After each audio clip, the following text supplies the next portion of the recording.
दोस्तों, किसी भी चार्ट में मून का नक्षत्र बहुत इंपॉर्टेंट है।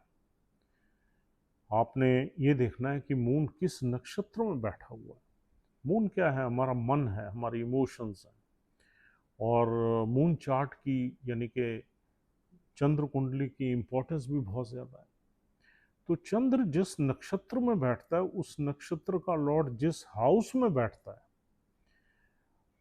वो उस हाउस से रिलेटेड आपकी लाइफ या आपका मन वहीं अटकेगा। और जिस नक्षत्र में बैठा है, उस नक्षत्र का लॉर्ड अपना भी कुछ स्वभाव उसमें दे देता है। यानी कि अगर मून राहु के नक्षत्र में बैठ जाए तो राहु का अपना जो स्वभाव है, एक ऑब्सेशन है, एक इल्यूजन है, वो मून में दे देगा। और आपके मन की उड़ान बहुत ऊपर हो जाएगी। फिर वो राहु बैठा कहाँ है, किस घर में बैठा है? राहु अगर नवम भाव में बैठा है तो आपका मन जो है ज़्यादातर नवम भाव से रिलेटेड एक्टिविटीज़ में रहेगा। यानी कि ट्रैवल्स में रह सकता है, हायर एजुकेशन में रह सकता है, ओवरसीज जर्नीज़ में रह सकता है, कुछ टेक्नोलॉजी में रह सकता है। तो इस तरीके से आपके नवम भाव के रिजल्ट्स ज़्यादा मिलेंगे।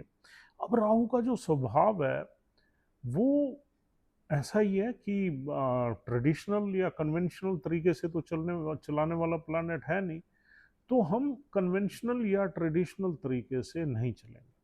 और राहु का स्वभाव है वो रिश्तों में बहुत अच्छा परफॉर्म नहीं करता, तो हमारे रिश्तों में भी कुछ ना कुछ खटास रहेगी रहेगी। अब सपोज राहु के किसी शतभिषा नक्षत्र में अगर चंद्र बैठा हुआ है और राहु की प्लेसमेंट अगर चौथे घर में आ गई है, तो चौथे घर से रिलेटेड ऑब्सेशन देगा।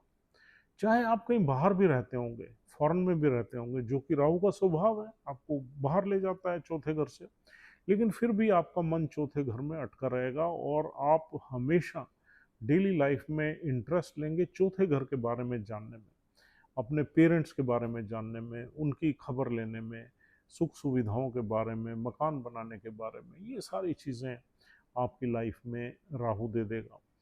तो इस तरीके से चंद्र जिस भी नक्षत्र में हो, उस नक्षत्र का लॉर्ड उसे अपने में ढाल लेगा चंद्र को, क्योंकि चंद्र जो है वो रिसेप्टिव प्लैनेट है। और फिर वो जहाँ बैठा हुआ है उसी घर से रिलेटेड आपको एक्टिविटीज़, ये दो तरीके की चीज़ें आपकी लाइफ में ज़्यादा घटेंगी।